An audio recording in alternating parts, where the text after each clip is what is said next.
And Washington Sundar బదులు అక్కడ అడిలైడ్లో అశ్విన్కి మంచి రికార్డ్స్ ఉన్నాయి కళ్యాణ్. ఒకసారి 5 వికెట్స్ ఉన్నాయి అండ్ ఇంకొకసారి ఇంకొక మంచి రికార్డ్ ఉంది. కాబట్టి తనని ఏమైనా తీసుకొచ్చే అవకాశం కనిపిస్తుంది. ఇంకొకటి పేస్ అటాక్లో కూడా ఏమైనా మార్పులు జరిగే అవకాశం మీకు కనిపిస్తుంది?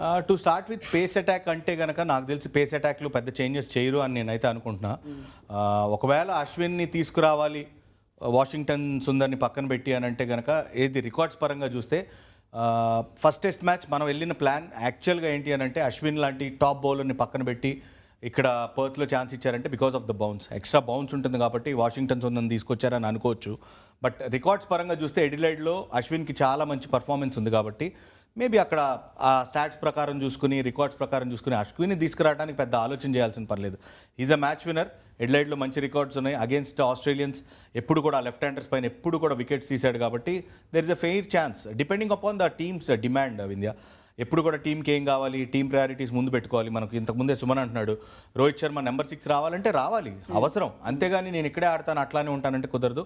ఫస్ట్ ఇంపార్టెంట్ థింగ్ ఏంటంటే పర్సనల్ మైల్ స్టోన్స్ కంటే టీం గెలవటం చాలా ముఖ్యం.